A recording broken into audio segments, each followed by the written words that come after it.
Debut video capture software, professional, unlicensed, non-commercial, home use only, 1.7 series, because it will let me test it. All others refuse to even let me hit the record button for video capture. First impressions have already been done. I used low res. This is the default setting by grabbing the files and creating a portable app out of it by dragging the files over. It's pretty simple. It's the reason people use it. But does this one insert the same random crackling noise unnecessarily?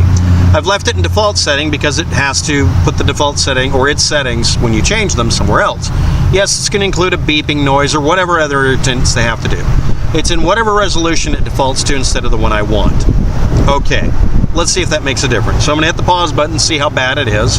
That's F6, and then I'm going to end the video at F7. Want to point out that it tried to reinstall, again, all of the foistware, malware, virus-like behavior that I said no to the first 3 times. It's a very aggressive piece of software. This is why we make things portable, so that bullying us doesn't work because you're one delete key hit away from being eliminated. The reason your company can't get any respect is you don't give it. Now, every one of you gets to judge the recording. The only thing that I did on the previous recording is default with low res, default settings with, low res with their default settings changed to using a popular compressor to make it take up less space. And this one is literally raw default. You get to decide if this company cares about what you think of it and whether it's worth a damn. The only thing this adds to the whole situation is a timer at the bottom that says that right now it's 1:45 in the video. And they've taken away every other feature. I need the camera feedback screen, this screen, to be as close to the camera I'm looking at as possible. This is the basic. This is the default behavior we're used to. I don't give a shit what year you put this out in. This is really obvious. Now let's put all the buttons at the top bar. Okay. Can I grab the window and put it up to the top? No, jacks it off and to the middle there. If you're going to jerk us around, do we get anything fun? Anyway, let's just hit the F6 button.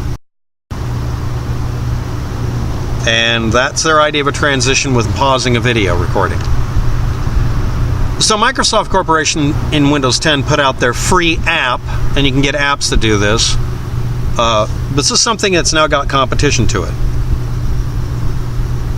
And I've said this before and I'll say it again. If somebody wants me to go through the trouble of reteaching myself to use Microsoft's disgustingly hard to work with software developer kit, I will build an app that does this. But I'm going to get paid to do this because that's like me eating Satan's butt burrito. I don't want to.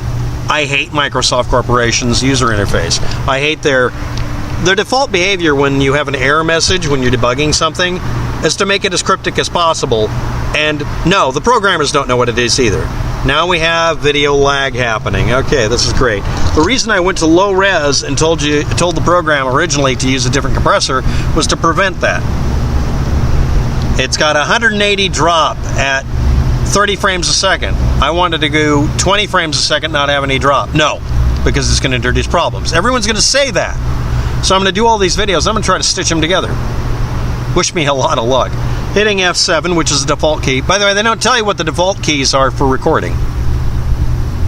Attention, NCH Corporation or company. No one likes your product. It's crap. Change the defaults to something that doesn't screw up. Stop preventing us from testing your software and demanding we pay for it first. Next, since no one really likes you, why don't you put out a really good free app? Let us have that just does this one thing. And then you could put in buy more of our products by hitting this button. Instead of forcing us to deal with AskBar or whatever other horseshit you do. Your company could be everybody's hero. It's a 1.5 megabyte download. You could offer it off of FileHippo and then just get out of the way and let people have it. If nobody wants anything from you other than this app, just make the damn thing and ask them nicely to pay you for it. You'll probably get a lot of better treatment than deliberately ignoring my settings, ignoring my preferences, ignoring normal functionality, totally making the most useless, virtually as bad as a Macintosh user interface experience I've ever seen, and ignoring the obvious thing of I wanted a lower resolution so I could actually record this without almost 200 frames dropped in 5 minutes. Y'all new to this shit. Thanks for watching. Have a good day. Good luck with that.